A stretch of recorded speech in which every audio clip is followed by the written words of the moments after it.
कृष्ण कृष्ण कृष्ण हरे हरे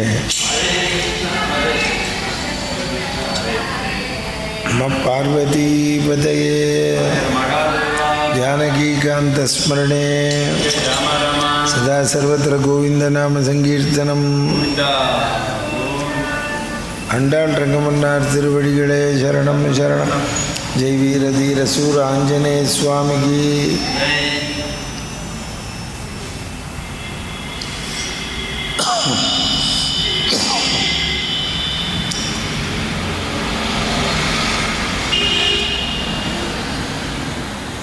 இன்று 8வது பாட்டு. எல்லாரும் வந்து அழைக்கும்படி கிருஷ்ணனாலே விரும்பப்பட்ட ஒருத்தி இருக்கிறாள்.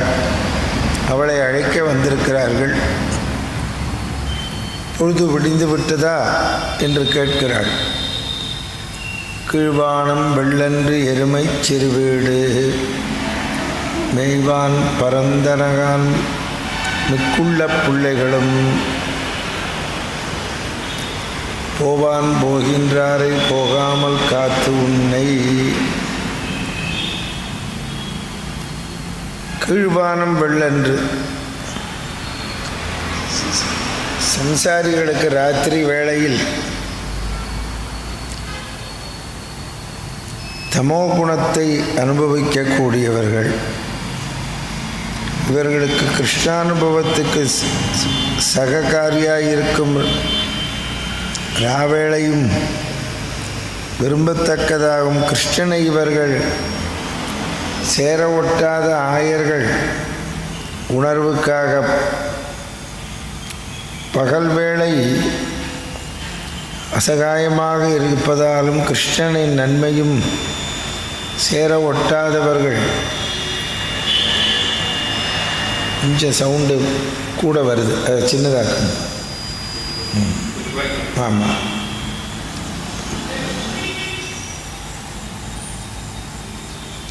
கொஞ்சம் சரி.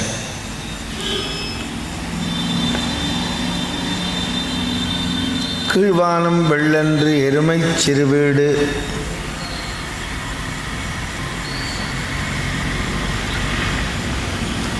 கீழ்வானம் வெள்ளன்று எருமை சிறுவீடு என்று சொல்லுகிறார்கள்.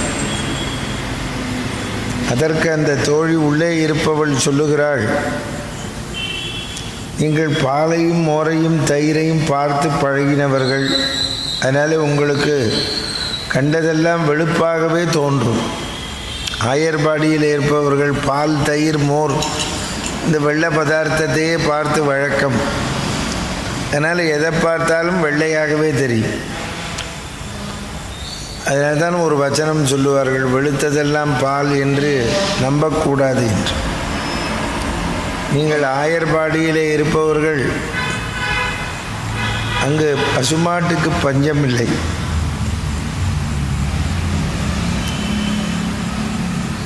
அந்த காலத்திலே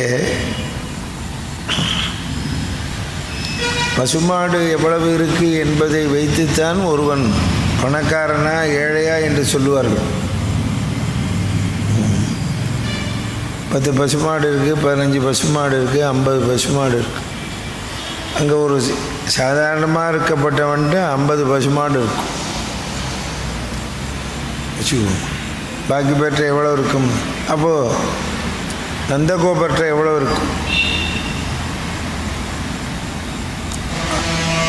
எருமை மாடு இருக்கும். கீழ்வானம் வெள்ளன்று எருமை சிறுவீடு. பகல் பனிப்புல் மேயச் செல்லும். சிறுவீடு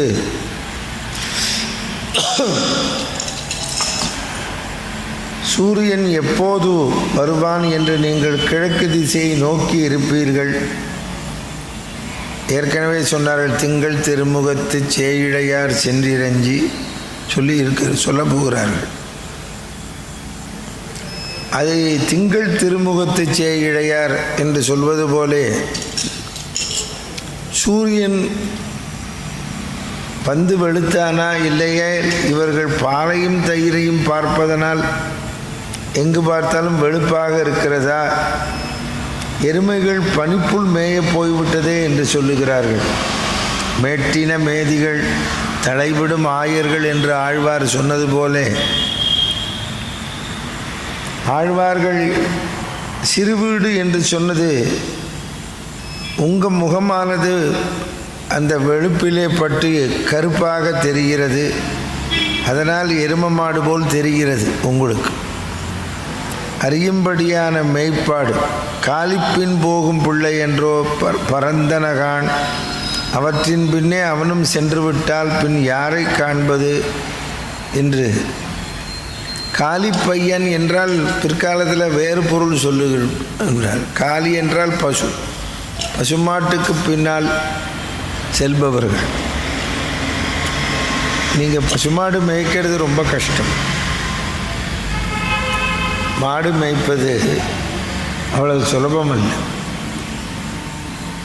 அதனால தான் அது அதுக்கு வேலைக்காரனை போடுவா, அதுக்கு மாடு மேய்க்கன்னு ஆள் போடுவா. மாடு மேய்க்கிறது நாங்கள் ஆசியத்துக்கு சொல்கிறது. அவன் காலேஜில் ஒரு பையன் லேட்டாக வந்தான், வாத்தியாரே மாடு மேய்க்க போனார். அவன் உடனே சொன்னான், அதுக்கு லாயக்கில்லேருந்து எங்கள் அப்பா காலேஜில் சேர்த்தாருன்னா. அதனால் மாடு மேய்க்கிறது, மாடு வளர்க்குறது ரொம்ப கஷ்டம். மாடோ பாடோம்பா. அதனால தான் மாடு வச்சிருக்கிறவனை ஏன் செல்வந்தன் என்று சொன்னார்கள். மாடுனாலே செல்வம். ஆமாம், 33 தேவர்களும் இருக்கிறார்கள்.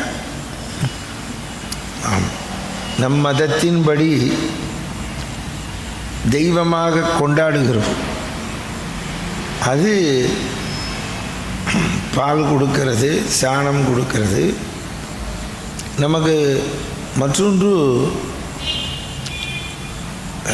ஆச்சாரத்தை கடைபிடிக்கும்பொழுது ஆச்சாரத்திலிருந்து நழுவி விட்டால் அந்த பஞ்சகவ்யம் என்று சொல்லக்கூடிய பசுவோடைய மூத்திரம், சாணம் இவைகளையெல்லாம் சேர்த்து பால் நாம் குடித்தால் சுத்தமாகி விடுவோம் என்று இருக்கிறது சாஸ்திரத்தில். அது பசுஞ்சாணத்தில் தான் விபூதியை தயார் செய்வார் சுத்தமாக. அதுதான் நெத்திக்கு ஒன்றும் பண்ணாது. நீங்கள் பாருங்கோ,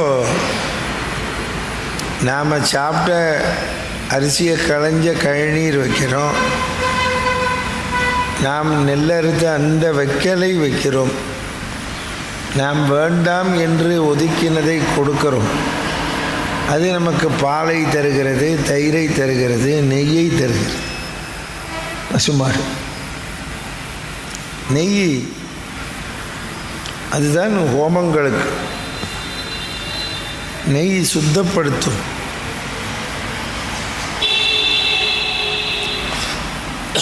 அதைத்தான் சொல்லுகிறார்கள். உங்களுக்கு பால், தயிர், மோர் இவைகளை பார்த்து கீழ்வானம் வெளுத்து விட்டதாக எண்ணுகிறீர்கள். உங்களுடைய முக ஒளி சிதறி போய் எரும மாடு மேய்வது போல் தெரிகிறது. அப்பொழுது இவர்கள் எங்களுடைய அறிவு அஞ்ஞானமாகவும் விபரீத ஞானமாகவும் இருந்துவிட்டு போகிறது. அறிவில் சிறந்தவளான நீயாவது விடியில் அடைவர் கேட்கிறாய், எழுந்திருக்கக்கூடாதா? மிக்குள்ள பிள்ளைகளும் பொழுது விடிந்து விட்டதா என்று உள்ளே இருந்து கேட்கிறாயே. நாங்கள் அறிவில்லாமல் இருந்து விடுகிறோம். அறிவுடன் இருக்கக்கூடிய நீ மிக்குள்ள பிள்ளை. உன்னை தவிர மற்றவர் எல்லாரும் போனார்கள், எல்லாரும் கிளம்பி போய்விட்டார்கள் கிருஷ்ணனை அடைவதற்கு. பெரிய திரளாகியாலே நீ போகவில்லை என்பதை அறியாமல் போய்விட்டார்கள். கூட்டமாக செல்வதனால் நீ போனையா போகவில்லை என்று தெரியவில்லை. போவான் போகின்றாரை போகாமல் காத்து உன்னை போவான் போகின்றாரை அக்ரூரன் கண்ணனை பார்க்க வந்தான். கம்சன் கண்ணனை அழைத்து வா என்று அக்ரூரனை அழைத்து அனுப்பினார். அக்ரூரனுக்கு இந்த கம்சனிடத்திலே கொண்டு விடப்போகிறோமே என்று ஒரு பக்கம் கவலை இருந்தாலும் கண்ணனை பார்க்க வருகிறோமே என்ற சந்தோஷம். அக்ரூரன் வருகிறான். அக்ரூர பிரிய சக்கரதரேதி பாடுற சதாசிவ பிரம்மேந்திரர். அக்ரூரன் மாதிரி பக்தி செலுத்தணும். ராமாயணத்திலே சுமந்திர முனிவர் எப்படி ராமனை கானகத்திலே கொண்டு விட்டார் அதற்கு விளக்கம் கொடுத்தார்கள். அழாதீர்கள், ஏன் அழுகிறீர்கள்? நீங்கள் ராவணன் சம்ஹாரத்துக்குத்தானே கொண்டு விட்டார்கள் என்று. அக்ரூர பிரிய சக்கரதரேதி. திருவேங்கட யாத்திரை செல்பவர்கள் பிரயோஜனமான விஷயத்தையே பேசுவது போலே திருவேங்கடம் செல்லுகிறேன். திருவேங்கட யாத்திரை தீர்த்த யாத்திரை செல்ல வேண்டும். அதைத்தான் பாரதத்தில் பார்த்துன்னு இருக்கும். அர்ஜுனனை போல்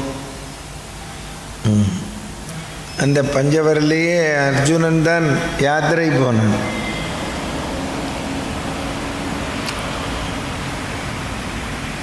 பின்னால் சிவபெருமானை நோக்கி தபஸ் பண்ணான் காட்டில்.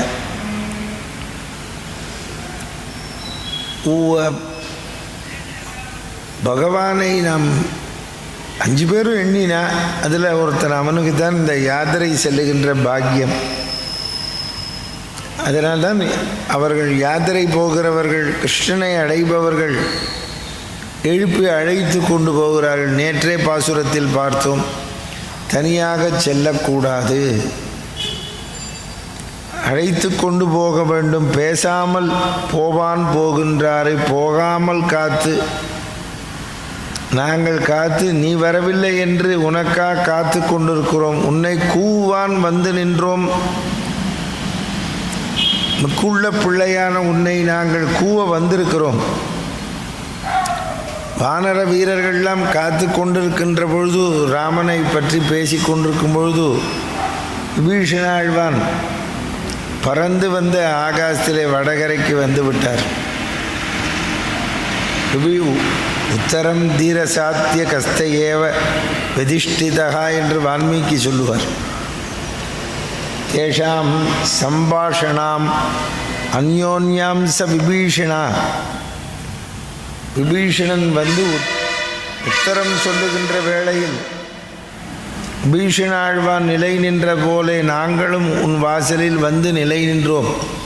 விபீஷணாழ்வான் எப்படி வானராள் இருக்கின்ற இடத்திலே வாசலிலே வந்து நின்றாரோ அதை போலே வந்து நிற்கிறோம். விபீஷணாழ்வான் வானரர்கள் முன்னிட்டுத்தான் போய் ராமனை அடைய முடிந்தது. அப்போது பகவானை அடைவதற்கு ஒரு பக்தன் வேண்டும். அப்போ தான் பகவானை பார்க்க முடியும். இப்போ ஒருத்தரை போய் பார்க்குறோம், பெரிய மனுஷனை, நம்ம ஆரோ ஒருத்தர் மூலம் தானே போகிறோம். நீங்கள் கூட்டி கொண்டு போங்கள். மந்திரியை பார்க்க போகிறோம், எம்எல்ஏ, இல்லை ஒரு மில் அதிபரை பார்க்க போகிறோம். டக்குன்னு உள்ளே போக முடியாது. அவருக்கு அங்கே பக்கத்தில் இருந்து தொண்டு பண்ணுறவர் நமக்கு தெரியணும். அவர் தான் கூட்டின்னு போவார். வாங்கோ என்று புரியுதோ? அதை போல நாங்கள் வந்திருக்கிறோம். விபீஷணாழ்வான் எப்படி ராமனை அடைவதற்கு வானராள் பொருட்டு நின்றாரோ அதை போல நாங்கள் வந்திருக்கிறோம். நாங்கள் வானர வீரர்கள் போட்டு அப்பெண்களாயிருக்கும்போது வாசல் வந்து கால் தரித்தோம் என்று சொல்லுகை. நான் உங்களோடு கூடாமல் உறங்குவதை கண்டும் நீ இல்லாமல் நாங்கள் உயிர் தெரியோம், எனக்கு என்ன ஏற்றம் இருக்கிறதுன்னு அவ கேட்குறா. நாங்கள் உறங்குவதை கண்டும் நீங்கள் இங்கு வந்து சொல்லுகிறீர்களே, கோதுகலமுடைய பாவாய். குதூகலம் என்ற வடமொழி பதம் தமிழிலே கோதுகலம். குதூகலமாக இருக்கான், சந்தோஷமாக. ஆக நீ உன் வாசல் வழியாக சென்றாலும் கிருஷ்ணனாலே கொண்டாடப்படும்படியான நீ அவனுக்கு இனிமையாக இருப்பவள் உன் வாசலிலே வந்து உன் பெயரை சொல்லி அழைத்தமைக்கு ஏற்றம் உண்டோ எங்களுக்கு? அவனாலும் தலைப்படுகின்ற நாங்கள். நீ பெண் பிள்ளையாயிற்றே, பாவாய். பாவாய் என்றால் உயர்ந்த பெண் பிள்ளை. பாவாய் நீ நன்னாளால்னு சொல்லுகிறார்கள். அதை போல இங்கே சொல்லுகிறார்கள், நீ பெண் பிள்ளையாயிற்று, அவனுக்கு புருஷகாரத்துவத்தை கொடுக்கக்கூடியவள் நீ. அதனால் எழுந்திராய், நீ புறப்பட்டு எங்களுடன் வர வேண்டும். எழுந்திராய், நாங்கள் உன் வாசலிலே வந்து எழுப்ப நீ எழுந்திராய் என்ற ஏற்றத்தை எங்களுக்கு தாராய். எழுந்திருந்து நாம் பெறப்போகிறது என்னன்னு கேட்குறா. இப்போ எழுந்திருந்து என்ன செய்ய போகிறோம்? பாடி. இதற்கு முன் பெற்ற செல்வத்தை போல அல்ல பெறப்போகிற செல்வம். நம்மையும் கிருஷ்ணனையும் பிரித்து வைத்திருந்ததினால் ஊருக்கு தெரியாதபடி கிருஷ்ணனை அனுபவித்து வந்தோம். இப்பொழுது ஊருக்கு தெரிந்தபடி கிருஷ்ணானுபவத்திலே திளைக்கப் போகிறோம். பாடிப்பறை கொண்டு யாம்பெரும் சம்மானம். பாடிப்பறை கொண்டு நாம் நீ என்ன பெறப்போகிறோம் என்று கேட்கிறாய். நாங்கள் பாவாய் எழுந்திராய் பாடிப்பறை கொண்டு. யாரை பாட வந்துள்ளோம்? நேற்றே சொன்னார்களே, கேசவனை பாடவும்னு. கேசி என்ற ராட்சசனை குதிரை வடிவத்தில் வந்தவனை வதம் செய்தவன் என்று அதைத்தான் இப்பொழுதும் சொல்லுகிறார்கள். மாவாய் பிளந்தானை மல்லரை மாட்டிய தேவாதி தேவனை.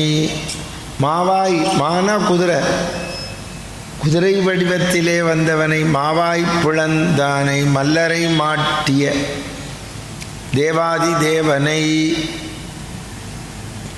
மாவாய் பிளந்தானை மல்லரை மாட்டிய தேவாதி தேவனை. ஈஸ்வரர்களுக்கு மேலான ஈஸ்வரனாக இருக்கக்கூடியவன் தேவாதி தேவனை. எல்லாரும் தேவர்கள், அவன் மகாதேவன் பரமேஸ்வரன், அவனுக்கும் தேவன் இவன், தேவாதி தேவனை. அதனால் சாணூரன், மல்லன், மஷ்டிகன் என்பவர்களை வதம் செய்தவன், மல்லரை மாட்டிய, மாவாய் பிளந்தானை பிளந்தவன். நரசிம்மாவதாரம் எடுத்து இரணிகசிபுவின் உடலை பிளந்தவன். புரியுதோ? உலகம் ஈரடியால் அவன் அளந்தவன். இங்கே மாவாய் பிளந்தவன். புரியுது? அளந்தவனும் அவன்தான், பிளந்தவனும் அவன்தான்.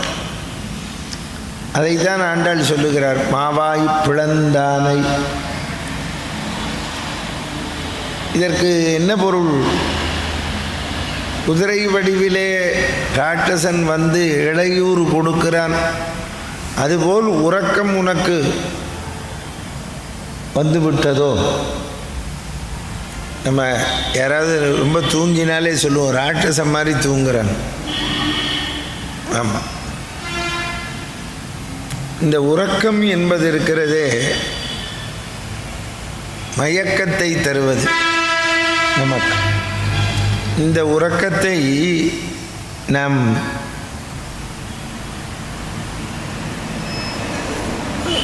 விஞ்ஞானத்திலே வச்சிருக்கா, இத்தனை மணி நேரம்தான் தூங்கணும்னு.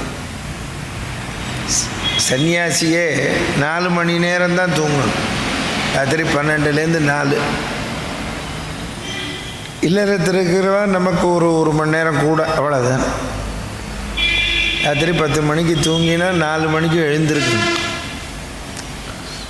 இந்த உறக்கத்துக்கு வந்து நாம் அதை வந்து அது அனிச்சையாக செய்யணும்.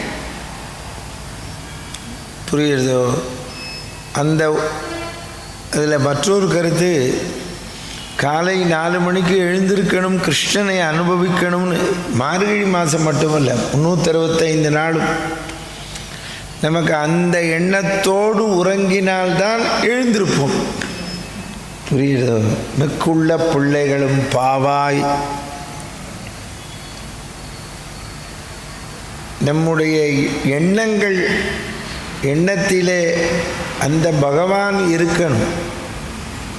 அப்பொழுதுதான் நாம் எழுந்திருந்து குளித்து விட்டு நம் வீட்டில் இருக்கிற பூஜை அறைக்கு போய் பூஜை செய்வோம்.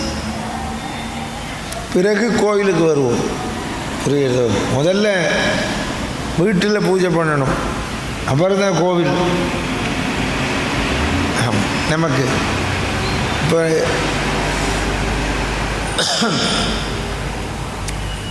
மற்ற நேரத்திலே பகவானை தொழுது செய்தால்தான்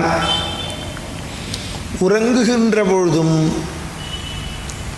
நாம் பகவானை தியானம் செய்வோம். இப்போ நீங்கள் இப்போ சில பேர் என்னை ஃபோன் பண்ணி கேட்குறா, எனக்கு சொப்பனம் இப்படி வருது அப்படி வருது. அதுதான் ஆதிசங்கரர் சொன்னார், துஸ்வப்பனே ஸ்மர கோவிந்தம். கெட்ட சொப்பனம் வந்தாலே எழுந்திருந்து உட்கார்ந்து உடனே கோவிந்தா கோவிந்தான்னு பகவான் நாமாவை சொன்னால்தான் நமக்கு நல்ல தூக்கம் வரும். அதனால்தான் உறங்குவதற்கு முன் பகவான் நாமாவை சொல்ல வேண்டும். அப்பொழுதுதான் நமக்கு துஸ்வப்பனங்கள் வராது. இப்போ அதில் 2 விளக்கம். பகவான் நாமாவை சொன்னால் பகவானையே எண்ணிக்கொண்டு நிம்மதியாக தூங்குவோம். இப்போ பகவான் நாமாவை சொல்லவில்லை என்றால் தூக்கமும் நிம்மதியாக கிடைக்காது. பாருங்க, நமக்கு நஷ்டம். நீ அந்த தூக்கமே வச்சுக்கோ. நம்ம ஆத்மாவினுள், இந்த உடம்பினுள் ஏதாவது புகுந்து விட்டால் தூக்கம் வராது. டாக்டர் என்ன கேட்குறான், உடம்பு சரியில்லை, நமக்கு உடம்பு சரியில்லை, ஜுரம்னு வந்துடுச்சு. இப்போ ஏதோ ஒன்று உள்ளே புகுந்ததுனால் தூக்கம் இல்லை. மருந்து கொடுக்குறான், மருந்து கொடுத்துட்டு 2 நாள் கழித்து வாங்குறான். 2-3 நாள் கழித்து மருந்தை குடிச்சிட்டு போனோடனே டாக்டர் என்ன கேட்குறான், தூங்கினையான்னு கேட்குறான். இப்போது தூங்கினாலே வியாதி போச்சு. என்ன கவனிக்க, உறங்கினால் வியாதி போனது. அப்போது அந்த வியாதி ஒருவனுக்கு வருகிறது என்றால் ஏதோ ஒன்றால் வருகிறது, உள்ளே புகுந்ததால். அதுதான் நேற்றுக்கு பார்த்தோம், உள்ளம் புகுந்து குளிந்தேலோர். உள்ளம், நேற்று சாயந்தரம் பாரதம் பார்க்கும்பொழுதும் உள்ளத்தை அடக்கின்னு வள்ளலார் சொன்னார்னு சொன்னேன். புரியுது? உள்ளம், அதைத்தான் திருமூலரும் சொல்லுவார், உள்ளம் பெருங்கோயில் ஊன் உடம்பு ஆலயம். அதனால்தான் இந்த நம்முடைய உள்ளத்திலே வேறு சிந்தனைகள். அப்போ நீங்கள் சொல்லுவேன், லௌகீகமாக வியாபாரம் பண்ணுறோம், விவசாயம் பண்ணுறோம், உத்தியோகத்துக்கு போகிறோம், அதான். அதெல்லாம் ஒரு பக்குவம் வேண்டும். அந்த இடத்தை விட்டு வந்தாச்சுன்னால் மறந்துடணும். ரொம்ப பேர் ஏன் கஷ்டப்படுறான்னா இதான் காரணம். உத்தியோகத்துக்கு போகிறேன், ராத்திரி 8 மணி வரைக்கும் வேலை பார்க்குறேன்னு வச்சுக்கோங்க. மில்லு வேலை, ஏதோ ஒரு வேலை, வியாபாரம் இல்லை உத்தியோகம். வீட்டிற்குள் வந்து விட்டால் குளித்து விட்டு பகவானை தியானம் பண்ணி சாப்பிட்டு விட்டு மனைவி குழந்தைகளோடு பேசிவிட்டு பகவத்குணத்தில் இருந்தால் தூங்கலாம். நீங்கள் என்ன பண்ணுறீங்க, இங்கே வந்தோடனே அதை நினைக்கிறேன், அங்கே போனோடனே வீட்டை நினைக்கிறேன். ஆக உருப்படியாக இல்லை. இதை தான் வெள்ளைக்காரன் சொன்னான், study while you study, play while you play. விளையாடுற போது விளையாடு, ஈட் ஒயில் யூ ஈட். அதனால தான் சாப்பிட்ற போது பேசாதேன்னா, நம்ம ஏதாவது பேசினா சண்டை வரும், சோறு இறங்காது. புரியுறதோ? எல்லாமே லிங்க்கு.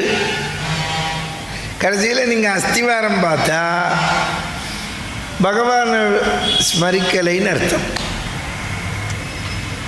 மிக்குள்ள பிள்ளையாக இல்லை, பகவானை ஸ்மரித்தால்தான் நமக்கு இந்த மற்ற விஷயங்கள் எல்லாம் தானே நடக்கும். நீங்கள் என் கூட உட்காந்து பாருங்கள், ஃபோன் வரும், எனக்கு இந்த சொப்பனை வருது, அந்த சொப்பனை வருது, தூக்கம் இல்லை, அது வந்துருக்கு, என்ன காரணம் தெரியல, ஃபோன் வரும். நான் என்ன பண்ணணும்? பகவத் தியானத்தில் இருக்கணும். நமக்கு எப்படி கெட்ட சொப்பனை வரும்? வரவே வராது. படுக்கையை தட்டி போட்டால் தூக்கம் வரணும்னா எப்படி வரும்? ஆமாம், நீங்கள் பகவானை தியானம் பண்ணுங்க, நல்லா தூக்கம் வரும். பகவானை தியானம் பண்ணிட்டு கார்த்தால எழுந்திருந்து 4க்கு எழுந்திருந்து குளிச்சுட்டு ஜபம் பண்ணணும் அப்படின்னு வேண்டிக்கோங்க. அவள் அதை தானே சொல்கிறா. இப்போ யோகாங்கிறாள். யோகா தியானம்னா என்ன? உட்காந்து இடத்துல இப்படி இரு அப்படின்னா அதை நாங்கள் சொல்கிறோம், அதை ராமனை தியானம் பண்ணிட்டு உட்காரு, சும்மா உட்காராது,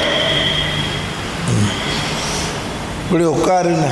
இப்படி உட்கார்ந்தன வேற சிந்தனை வந்துடக்கூடாது. உட்கார்ந்த உடனே தான் வேறு சிந்தனை வருது, அது வரைக்கும் வேறு சிந்தனை இல்லை. நான் கொஞ்சம் யோஜனை பண்ணி பார்ப்பேன். இப்போது திருப்பாவை சொல்கிறோம், 7லேருந்து 8 1 மணி நேரம் போகிறது. அப்புறம் உஞ்சவர்த்தி எடுக்கிறோம், சாயந்தரம் உபன்யாசம் பண்ணுறேன், கார்த்தால காயத்ரி ஜபம் பண்ணுறேன், நேரம் போகிறது. புஸ்தகம் படிக்கிறேன். சரி, ஒன்றுமே செய்யாமல் தூங்குறோம், அப்பவும் தானே நேரம் போகிறது. பார்த்தியா, ராத்திரி 10 மணிக்கு தூங்குறோம், 4 மணிக்கு எழுந்திருக்கிறோம் வச்சுக்கோங்க. நாம் அப்போது நம்ம எங்கே இருக்கோம்னே தெரில, யாருன்னே தெரில வச்சுக்கோ, நல்லா தூங்குறோம். அப்போ இந்த ராத்திரி 10லேருந்து 4 தானே பொழுது போனது. யோஜனை பண்ணிப்பார். அப்போது நாம் வீணாக்கிட்டோம் இந்த உறக்கத்தினால். நமக்கு இந்த உபாதை, அது உறக்கம் உபாதை. அப்போது ஏன் 4 மணிக்கு எழுந்திருக்கும் பொழுது பகவானை நினைக்கணும்னு 4 மணியானால் எழுந்திருக்கணும்னு தோன்றால் 10 மணிக்கு நாம் பகவானை தியானம் பண்ணிட்டு தூங்கணும். அப்போ தான் நாம் உறக்கத்திலும் பகவானை தியானம் பண்ணுவோம். புரியுறதோ? இல்லைன்னா வேறு எண்ணங்கள் வருவதற்கு காரணம் என்னன்னா பகவத் தியானம் இல்லை. மாவாய் பிளந்தானை குதிரையின் வடிவத்திலே உள்ளே புகுந்து வந்த ராட்சசனை பகவான் இந்த குதிரையில் ராட்சசன் இருக்கிறான் என்று கண்டுபிடித்து வதம் செய்ய வேண்டும் என்றால் அவன் தியானம் இந்த பக்தர்களை ரட்சித்து கொள்ள வேண்டும், ஏதேனும் ஆபத்து வந்து விடக்கூடாது என்று எண்ணுவதனால்தான் கண்டுபிடிக்க முடியும். புரியுது? நமக்கு அந்த எண்ணம் பகவத் தியானம் இருந்தால்தான். அதனால தான் நீங்கள் தெரிஞ்சுக்கணும், அதெல்லாம் தானே நடக்கும். இப்போ நீங்கள் ஒரு வருஷம் எல்லோரும் கொரோனான்னு வீட்டை விட்டு வெளியில் வராமல் இருந்தோம், என்ன நடக்கலை சொல்லுங்க? சூரியன் உதிக்கலையா, அஸ்தமிக்கலையா, சாப்பிடலையா, தூங்கலையா? சொல்லு. கொரோனா வந்ததுன்னா கொரோனா வந்தது, அது ஏதோ கொஞ்சம் பேர் செத்து போனால் விட்டுக்கோங்க, அது என்ன ஒரு வியாதி வந்து செத்து போகிறான், எத்தனையோ பேருக்கு வந்து பொழைச்சா இருக்கா வச்சுக்கோ.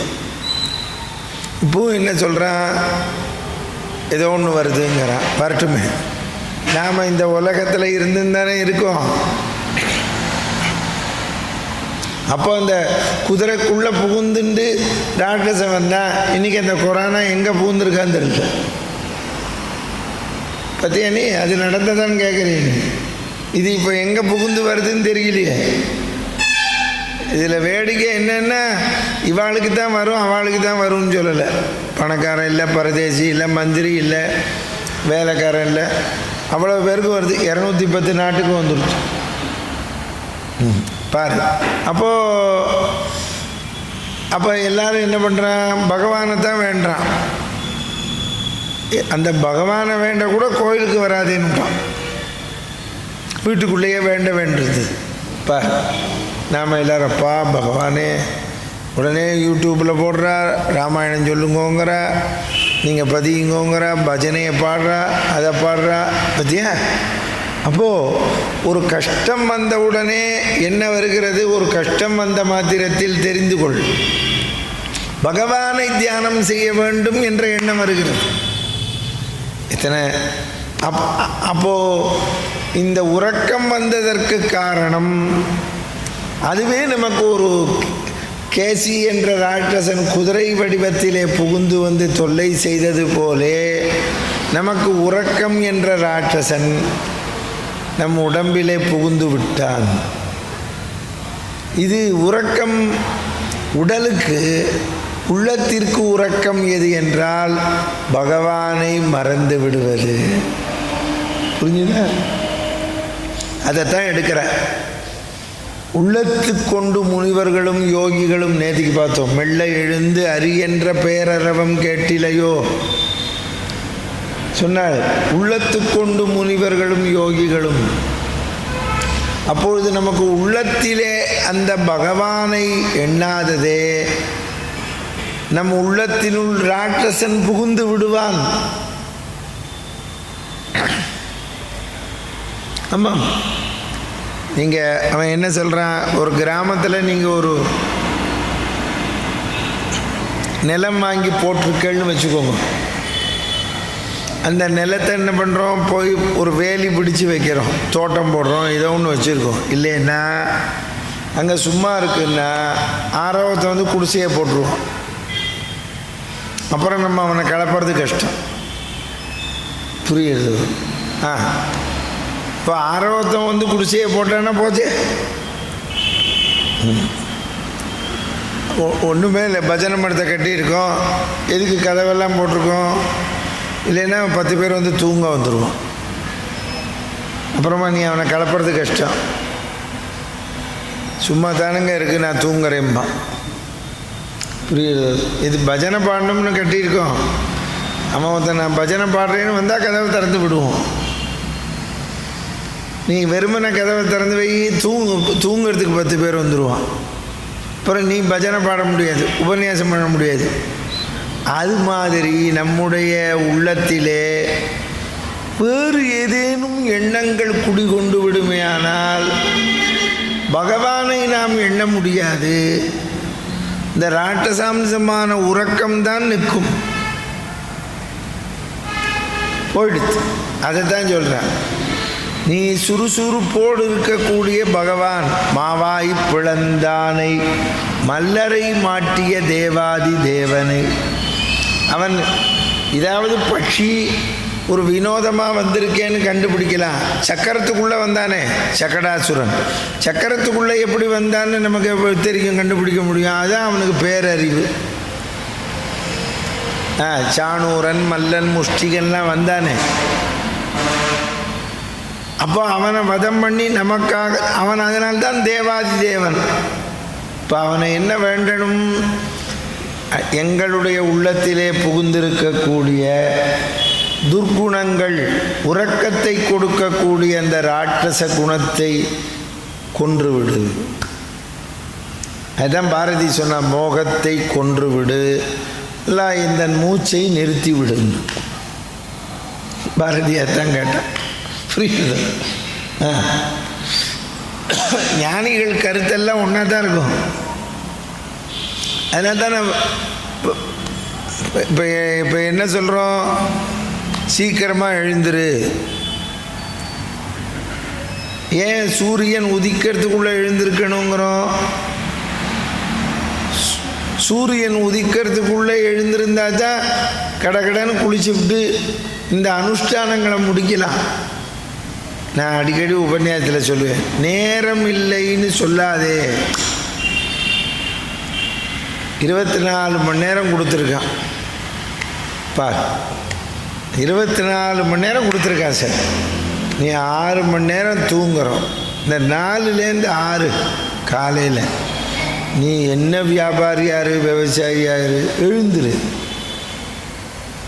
4 இந்த மார்கழி மாதம் இல்லை, 365 நாளும் 4 மணிக்கு எழுந்துரு, குளி, ஜபம் பண்ணு, பூஜை பண்ணு, 2 மணி நேரம் இருக்கு.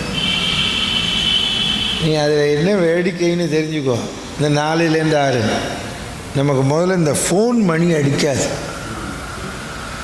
ஏன்னா அவன் யாரோ ஒருத்தன் கூப்பிடணும்னா அவன் எந்திருக்கணுமே, ஒரு கருத்து. அப்படி அவன் எந்திருந்தாலுமே கூப்பிட மாட்டான், ஏன்னா அவர் ஜெபம் பண்ணுவார்னு. புரியுது? ஆமாம். இப்போ நான் 4க்கெல்லாம் தினம் எந்திருப்பேன், காயத்ரி ஜெபம் பண்ணுவேன், எல்லாம் பண்ணுவேன். முடிச்சுவிட்டு 6 மணிக்கு 5:30 6 மணிக்கு மேலே தான் இவரை கூப்பிடுவேன். புரியுறதோ? ஆமாம். ஏன்னா இவருமே ஒரு வேளை 5 மணிக்கு எழுந்திருந்தாருன்னா ஜெபம்லாம் முடித்து ரெடியாக இருப்பார். இப்போ பாரு, நீ சூரிய உதயம் ஆன உடனே நீ பக்கத்தில் இருக்கிற கோயிலுக்கு போகலாம், டிஃபனை சாப்பிட்டு உடனே வேலைக்கு போகலாம். 8வது மணி கிளம்பிவிடும். அப்போது உனக்கு நேரம் கிடைக்கிறதே. ஒருத்தர் வந்து ஞாயிற்றுக்கிழமை 4:30 ராகு காலம் சாயந்தரம் வெளியில் கிளம்ப முடியாது. என்னத்துக்கு? 4க்கே கிளம்பு, 2 மணி நேரம் கிடைக்குமே. ராகு காலம் போகணும்னு உட்காந்துட்டா 1.5 மணி நேரம் போச்சே. புரியுதோ? ராகு காலத்தில் கிளம்பப்படாதுன்னு தான் சொன்னால், ராகு காலத்தில் வேலை பார்க்கப்படாதுன்னு சொல்லலை. எல்லாரும் ராகு காலமேன்னு கேட்குறா. ராகு காலத்தில் இட்லி சாப்பிடாமல் இருக்கியா? சொல்லு. 7:30 9 ராகு காலம் திங்கக்கிழமை, 8 மணிக்கு டிஃபன் சாப்பிட்றியே. இப்போ ராகு காலம் டிஃபன் சாப்பிடலன்னு சொல்கிறிய நீ? சொல்லு. ராகு காலத்தில் பகவானை நினைக்கலாமே. உனக்கு தான் எதுவும் பண்ணக்கூடாது, பகவானை நினைக்கலாமே. அதுக்காகத்தான் ராகு காலத்தில் விளக்கு போடுன்னா. எதுக்காக? ராகு காலத்தை வீணாக்க வேண்டாம். பார், நீ ஒன்று வச்சுக்கோ, இந்த திருப்பாவையிலேருந்து எடுத்துக்கோங்க. தாமதம் காரணம் நம்மிடத்திலே ரஜோகுணம் தமோ குணம் இருப்பதனால். பின்னால் கீதையில் சொல்ல போகிறான், சத்துவகுணம் நிறைந்தவன் தான் என்ன அடைய முடியும்னு. இந்த ரஜோகுணம் தமோ குணத்தை பகவான் கொடுத்து வச்சிருக்கான், நம்ம தான் போக்கணும். நம்ம தான் போக்கணும், அதுதான் நம்ம பொறுப்பு. அப்போ நீங்கள் சுறுசுறுப்பு வர வேண்டும் என்றால் தேவாதி தேவனை சென்று நாம் சேவித்தால், சேவித்தால்ங்கிற பாருங்க. சேவிக்கலைன்னா உனக்கு கஷ்டம். சேவின்னு கட்டளை போடல, சேவித்தால் நாம் அவனை வணங்கினால் அப்படின்னா அர்த்தம். வணங்கு, வணங்குங்கிறத அழகாக சொல்கிறான். நீ வணங்கு அப்படின்னு சொல்லலை, வணங்கினால் அவனிடத்தில் பணிந்தால், ஆஹா என்று நம்முடைய குறைகளை விசாரித்து ஐயோ என்று இறங்கி, அவன் தயா குணம் உள்ளவன், நம்மிடத்திலே தயையோடு இருப்பவன் சென்று நாம் சேவித்தால். அதனால் பகவானிடத்திலே உபவாசம் இருந்தால் உடம்பு மெலியும். அதுதானே டாக்டர்கள் சொல்கிறான், ஆகார சுத்தம் இருந்தால் தான் உடம்பு இழைக்கும், உடம்பு அளவாக இருக்கணும். ரொம்ப பெருமனாக போனால் கஷ்டமாக இருக்கு. அது ஏன் பெருமனாக போகிறது? சாப்பாடு, ஆகாரம், கண்டதை சாப்பிட்றது, கண்ட நேரத்தில் சாப்பிட்றது, பகவத் தியானம் இல்லாமல் இருக்கிறது. ஆமாம். அதனால் தலையினால் வணங்கு. பரதனுடைய பிரார்த்தனை, அவனுடைய தலையினாலே வணங்கிய அந்த பரதனுடைய பிரார்த்தனை நிறைவேற்றப்படவில்லை. அவன் நீ வந்துடு அப்படின்னு கூப்பிட்டான். அவர் பகவான் கடமையை செய்ய வேண்டும் என்று வரவில்லை. அதைத்தான் சொல்லுகிறார்கள்.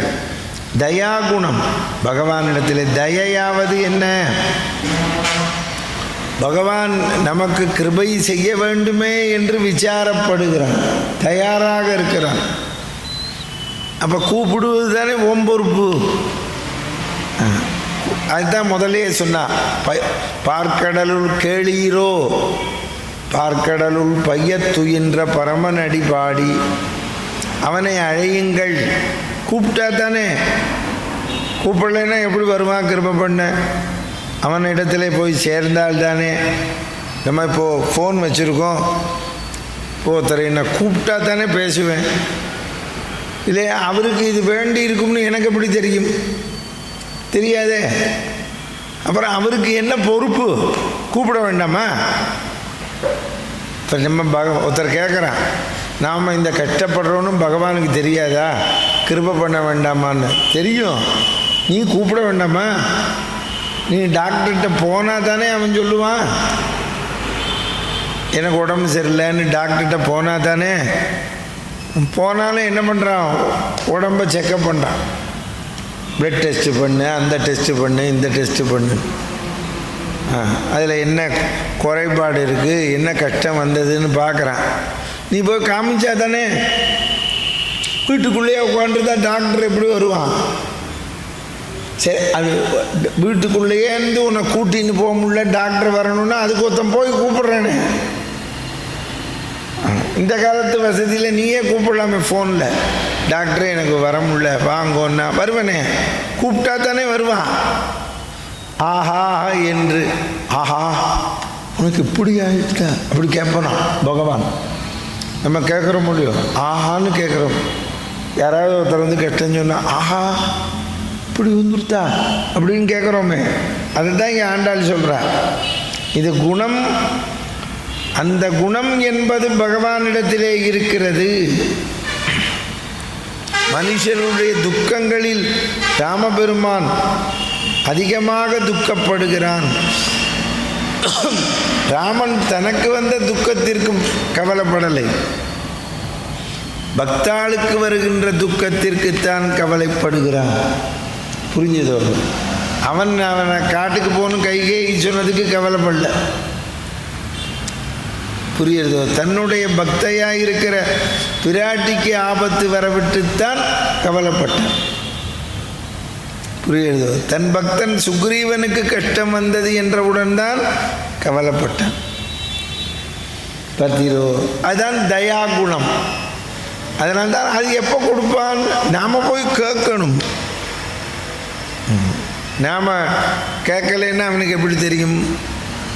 கேளீரோ பார்க்கடலுள் பையத்துயின்ற பரமனடி பாடி சொன்னது தான் இங்கேயும் சொல்லுகிறார்கள். அவன் நமக்காக மாவாய் பிளந்தானை. இப்போ இதில் இன்னும் ஒரு விளக்கம். கொக்கு வடிவத்திலே வந்த, அந்த பட்சி வடிவத்திலே வந்த, குதிரை வடிவத்திலே வந்த ராட்சசன் அவனே தான் வந்து வதம் செய்தான். ஏன்னால் நமக்கு தெரியாது. புரியுதோ? அப்போ நமக்காக அவன் ஏன் வதம் செய்தான்? நாம் அவன் நாமாவை பாடுவதனால், நாம் அவனை எண்ணுவதனால் அவன் நம்முடைய கஷ்டத்தை எண்ணுகிறான். புரிஞ்சுதா உங்களுக்கு?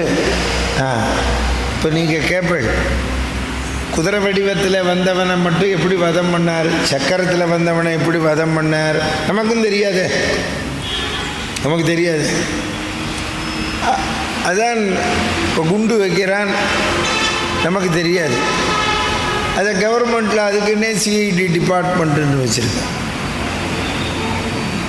அவன் ரகசியமாக பார்த்து தெரிஞ்சுட்டு ஜாக்கிரதையாக போங்கோ, பொது இடத்துல எதையும் தனியாக இருந்தால் தொடாதே அப்படிங்கிற மாதிரி இருக்கும். எங்களுக்கு ஒன்றே இன்ஃபார்ம் பண்ணு அப்படின்னு சொல்கிறாங்க. நமக்கு தெரியாது. அதில் அப்போது நம்ம கவர்மெண்ட்டுக்கு ஒத்துழைச்சி நம்ம ஒன்றே ஏதாவது இருந்தால் ஃபோன் போடுறோம். இந்த இடத்துல ஒரு பெட்டி தனியாக கிடக்கு, இந்த மனுஷன் இந்த தெருவில் இன்னும் நடந்துகிட்டே இருக்கான், இவன் யாருன்னு தெரியலை. நம்ம ஒன்று சந்தேகப்படுறோம். ஒருத்தன் தெருவில் வந்தாலே உடனே சந்தேகப்பட்டு பக்கத்து வீட்டுக்காரனை கூப்பிடுறோம், யாருன்னு தெரியலையே, இப்படி போயிட்டு வந்துட்டுருக்கானே. உடனே அவனை கூப்பிட்டு கேட்குறேன், எங்கெங்க இப்படி போகிறீங்க வரீங்க? இப்போ நமக்கும் அவனுக்கு சம்மந்தம் கிடையாது. இல்லைண்ணா இந்த அட்ரஸை தேடுறேன். ஏங்க சொல்ல வேண்டாமா? யார் என்னன்னு தெரில, இந்த அவரை பேர் அந்த வீடு தான் போங்க. இருங்க அவசரப்படாங்க. அவருக்கு உடனே ஃபோன் பண்ணுறோம், உங்களை தேடின்னு வந்திருக்காரு. இப்போ உங்கள் பேர் என்ன? ஆமாம், போ அப்படி. இல்லைன்னா ஆறு வரான்னு தெரியாது. குதிரை வடிவத்தில் வந்த மாதிரி ஒருத்தன் வந்துடுவோம். யார் இப்போ அப்படித்தானே குண்டு வைக்கிறான். பக்தன் மாதிரியே தானே வரேன், சபரிமலைக்கு போகிற மாதிரி வரேன். சாமியே ஐயப்போ அப்படின்னு செயின் அடிச்சுன்னு புரியுது. அதுக்கு தான் நம்ம பார்த்துக்கணும், இவன் உண்மையாக சாமியாக ஐயப்போ சொல்கிறான். அப்புறம் நம்ம ஐயோ போகணும். ஆமாம், அதை தான் இங்கே சொல்கிற ஆண்டாள் நாச்சியார். பகவானை தியானம் செய்தால் தயாகி நாம் ஸ்வார்த்த நிபேஷா பரதுக்கேஷு ஸ்னுதா. தயையாவது தனக்கு ஒரு பிரயோஜனத்தை கருதாமல் பிறருடைய துன்பத்தை போக்குவது. தனக்கு பிரயோஜனம் இல்லாமல் இன்னொருத்தருடைய துன்பத்தை போக்குவதற்குத்தான் தயை. அதைத்தான் நம்ம சொல்கிறோம். அப்படி யாராவது இருந்தால் அவர்கிட்ட தயாள குணம் இருக்குது சொல்கிறோம். முடியும் தயாள குணம். தனக்கு துன்பம் வந்தாலும் பரவாயில்லன்னு இன்னொருத்தருக்கு நன்மை செய்யணும். அதைத்தான் உத்தமன் எடுத்த ஆண்டாள். ஓங்கி உலகளந்த உத்தமன். தயாள குணம் அது பகவானுக்கு இருக்குது. அதனால தான் அந்த பகவானை பாடத்தான் நமக்கு அந்த குணம் வரும். தயாள குணம் எப்படி வரும்?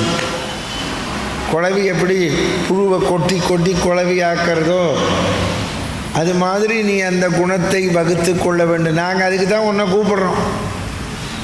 நாங்கள் பாட்டுக்கு போகக்கூடாதா? இப்போ நம்ம பாட்டுக்கு கோயிலுக்கு போனால் தயாள குணம் இல்லைன்னு அர்த்தம்.